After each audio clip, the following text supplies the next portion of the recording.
It would probably surprise a lot of my audience to hear me say that there's something I agree with our current leader on.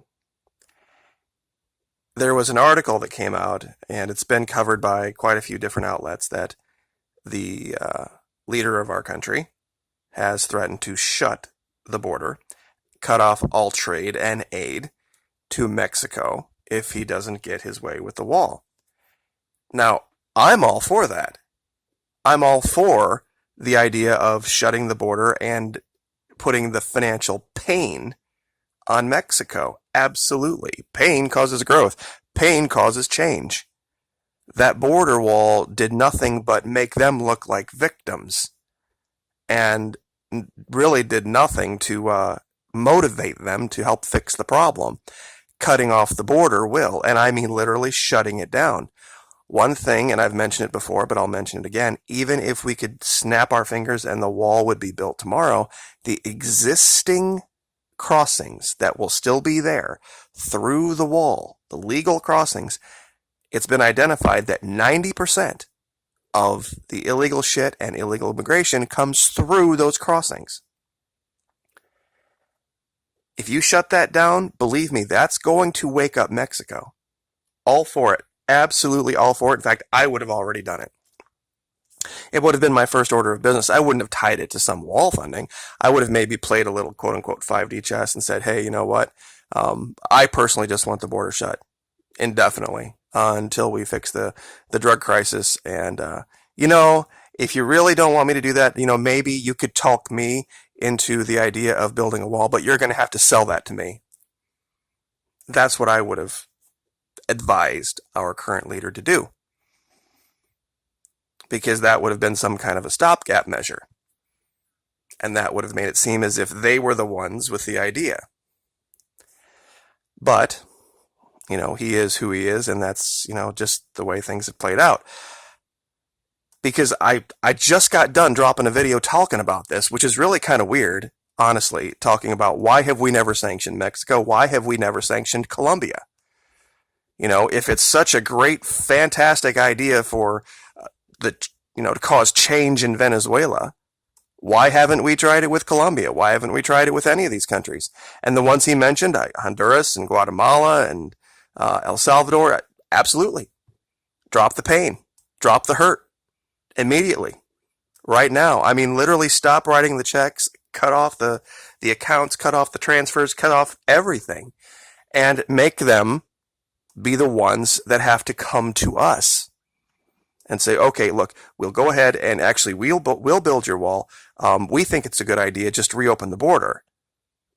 And if I were him, I'd be like, I never really wanted a wall. I thought it was a bad idea. It doesn't seem like it's great, but gosh, I want to work with you. So yeah, maybe, you see, that's what he should have done. And it probably would have already been funded, already been done, if he'd have went that route. But he needed to use the wall to get elected, so it's just that way with politics, I guess, and narcissists. But there's something else that's going on that I think people really need to pay attention to. Something's happening in China. And I know people say, well, this is a product of the trade war. They've bought a bunch of soybeans from Brazil to make up for this. They have a hidden debt problem in China. And this is creeping up like the 2008 thing did here. They have a whole bunch of financial shenanigans going on that aren't getting reported in the numbers, in the official numbers. And it's going to end up biting them in the ass. And I know everybody's like, well, we want to win a trade war. Be careful what you wish for. Because while they have dropped their imports of soybeans and of crude oil, they are importing LNG from the United States at record levels. And if that were to go away because of some problem over there, if you would couple that with us, basically getting into a staring contest with Mexico, and a lot of people don't realize Mexico and Canada, big suppliers of oil to the United States. Still, even with all of the oil that we pump out of the ground and sell to other countries, we still buy more than we sell, it could cause a problem. It could cause a real big problem. People talk about the dollar being strong, and they think, and initially you hear that, wow, the dollar is strong. What a great thing. It is a great thing here in America for Americans buying American goods. But overseas, where we're trying to develop markets and we're trying to sell things, it is not a good thing. It is really not a good thing to have a strong dollar. And this is something with China that's actually caught the attention of the Saudis. That they are looking down the road at having to find customers to make up for this shortfall. See, this economic war is going to have all sorts of secondary, tertiary effects that are going to be long in the making, long after this leader of our country has left office. And that's something that I don't think a lot of people are thinking about. Especially when you see something like this. We have all of this crude we're pumping out, and we decided to basically take Venezuela's place in the markets where they were having a shortfall in production. We stepped in and took those customers in India and all throughout Asia and parts of Europe. But now we are starting to see something very different happen. So keep your eye on China, keep your eye on Asia, and watch how it affects our business here. We had, I guess reportedly, a very good holiday season as far as sales goes. Let's see if that really correlates into a better economy next year. Because I don't know if this is something where people were putting a lot of money on credit cards, or especially because, with interest rates starting to creep up a little bit. It's especially with Ultra FICO coming. I know I've talked about it multiple times. There's lots of information online about Ultra FICO, the new way they're going to start scoring credit.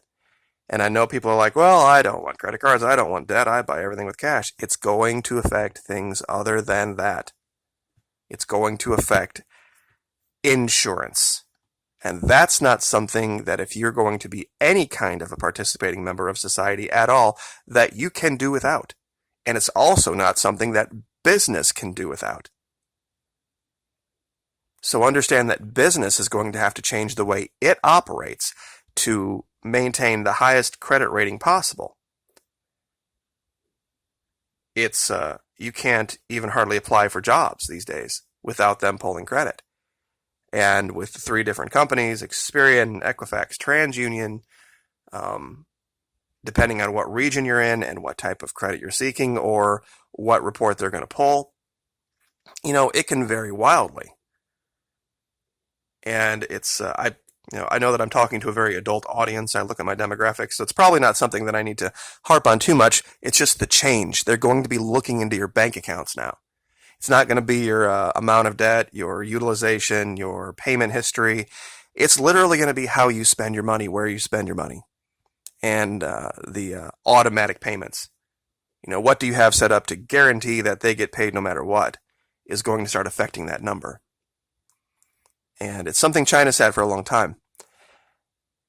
But I think it's going to play a bigger and bigger role going into the new year. But if they don't get their house in order over there as far as debt goes, we could see a problem.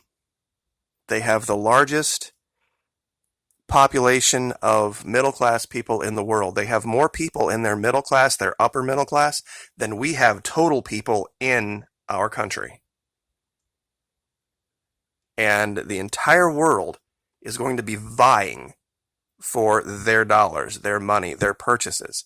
And if we're going to be part of that group where they want American products, we're going to have to probably do some things that, make ourselves competitive. We can't just say, well, it's made in America, so it's automatically perfect and good. Because we know that's not the case. You can't exempt yourself from the market, from competing in the market simply because, you are who you say you are. you're going to have to prove it. And there's articles out here that are all kind of pointing towards something happening with China. And if they're not careful, it could be something that causes all sorts of problems for decades to come. But I'll reiterate one more time, I don't do this very often, but the president recently, literally today, yesterday, has it right. Absolutely. Shut the border. Shut it completely. Shut the entire border all the way down. And emergency fund the Fourth Fleet, emergency fund the Coast Guard, and put them on high alert and park them here in the Gulf. I would be all for that, and you would be amazed at how much more forthcoming and how much more easy to deal with the Mexicans and the Colombians will be. So we will leave it there. Have a great weekend. Like, share, subscribe. We'll see you next time.